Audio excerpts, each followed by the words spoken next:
And it don't rain in California. If it do, in LA, it only rains like maybe 3 times out the year, and that's mainly during the winter time. But straight up throughout the year, that mud don't rain. So that's why I took advantage of that whole environmental stuff. Because I promise you, after filling out the environment a little bit more, I wasn't gonna get no job. So I had to slowly like think, what can I do to get myself out of this situation? What can I do?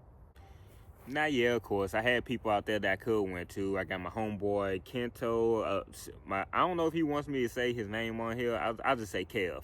I got a homeboy out there named Kev. Like when I had came out there again out for LA and everything, when I was still like living on the street, because I actually had went home for a tiny little bit, maybe like a month or two, because I wanted to like see my family and everything. Then I went back out there and all that, because I didn't want to give up on anything. When I had got out there, he had let me stay at his place for like maybe a couple days. I didn't inform him of the whole situation that I was going through, but man, so yeah, I had people that I could went to, but if you get yourself in a situation, it's best to figure it out yourself before running towards help. So that's what I was doing. And everything that I'm saying, everything that I said, this all took place for some months. Like, again, I was like in that situation for the damn near 2 years that I was out there. This took place for some months. Yeah, my savings, that I had $400 at the time, that mug had went down to like 80. I was beyond hungry. Like I had lost a lot of weight out there. Like I was like all that. There was one time where I had went to a train stop, and there was some lady that had worked at Whole Foods. She was passing out sushi that had got expired.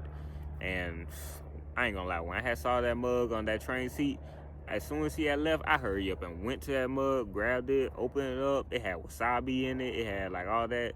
Yeah, the rice was kind of stale and everything, but that was the first meal that I actually had in like maybe a couple weeks. Because for a couple weeks, I was just buy a loaf of bread, and I would save up by picking up change throughout the week on the ground. Like I'll pick up a penny here, a nickel here, maybe a quarter if I was lucky, and I would save up and I'll go food for less and go ahead and just buy me a loaf of bread, and if I was lucky, a jar of peanut butter. Then I'll roll the bread up, go ahead, scoop in the peanut butter, and then just go ahead and eat that. Hydration, I already just drank pretty much water. I'll drink liquor every now and then to celebrate and everything. Some orange juice to go ahead and keep up my vitamin C, and yeah, milk for calcium, but 95% of the time, I just drink water. So what I would do is I would go to a gas station with a jug that I would have, fill it up with ice, and go ahead and just get water from the gym or from that gas station, and I would do that for the whole time. So that's how I would stay hydrated.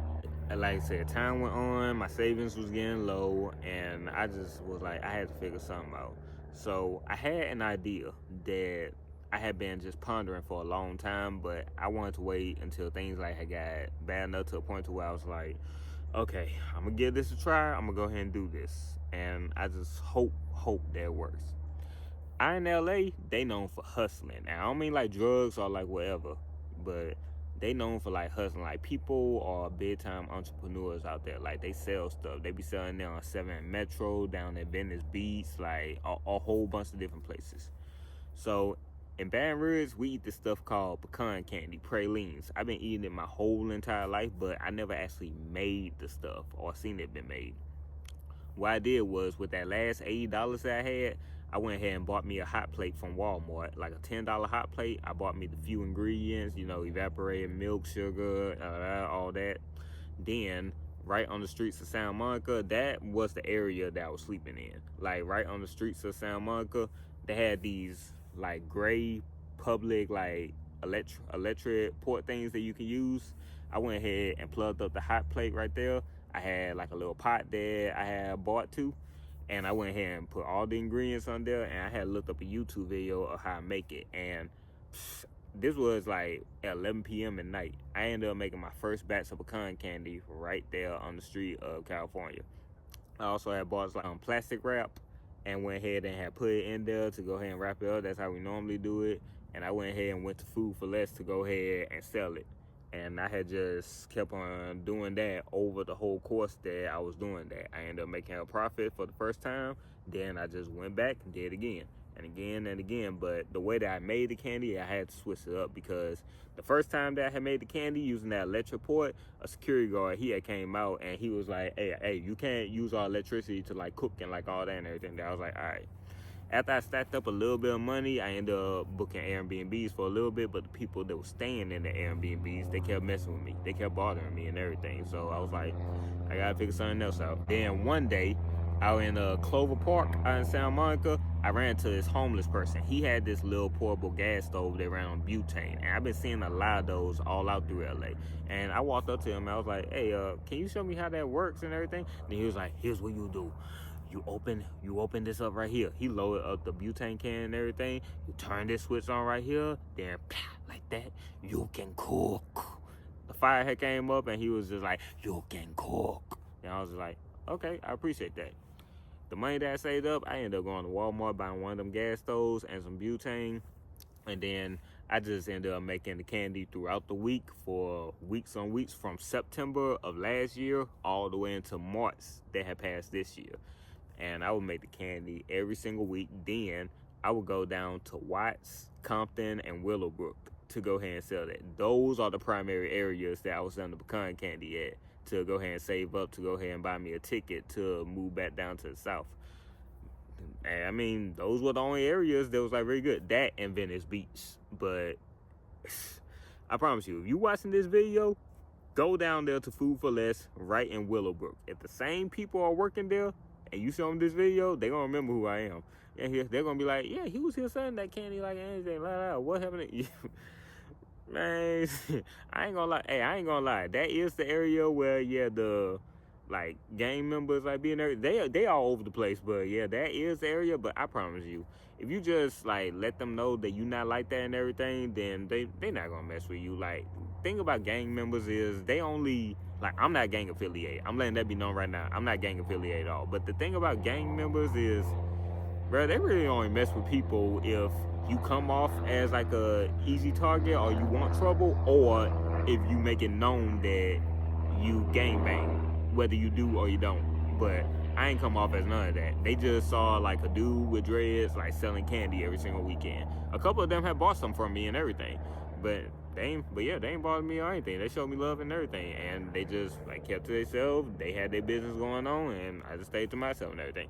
And yeah, they was wearing blue. They was wearing a whole lot of blue with, yeah, some bandana like stuff there. So yeah, I knew where I was. But I'm sharing all this to like let people know that, bro, you can get yourself out of any situation if you're willing to make sacrifices. I went 2 years without a place, without like a plan, like talking about, after the last one fell through, and just after a whole bunch of grinding and a whole bunch of like ambition, I was able to make it out. I know that we live in a time where they got a whole bunch of mess with the cost of living and like everything. I know that we have like a whole bunch of trouble when it comes to like cost of living and like all that and everything. And I'm letting you know right now, like, if you willing to just make sacrifices to go ahead and get where you want to be and everything, because I know that's one thing that's holding a lot of people back. Like, a lot of people want to go after their dreams, but they're scared to. Bruh, every single day, people was asking me if I sold crystal meth. Crackheads was trying to fight me and everything. Like, that's the big way that I had learned martial arts and Muay Thai, like, on the streets of LA. Like, I grew up around people that, like, knew it and had taught me it, but I never really had to use it until I started living on them streets in LA.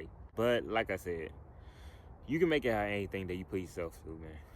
Bro, you can do whatever you put your mind to, like, for real. No matter how hard it gets, sometimes it gets difficult and hard just to get you to that next level. It is headache like a mug, but I don't care what anybody say. I refuse to partner up with somebody or refuse to manipulate or use anyone just to get me to the next step. And we have a whole lot of that going on. And it's really causing like a real disturbance in the world. The world was already messed up, but legit, nobody wants to deal with nobody anymore. That's the world that we live in, but hey, I already told y'all in this video how I move with it. So, that's just what it is. But I encourage you, follow your dreams, make the right sacrifices, don't use people, and it's all gonna work out. I hope that y'all like learned something from this video, and I hope y'all learned a lot about me, and I hope that y'all enjoy all the content that I'm going to make in the future. And hey, welcome to my channel, and I hope you enjoy me and Zero G.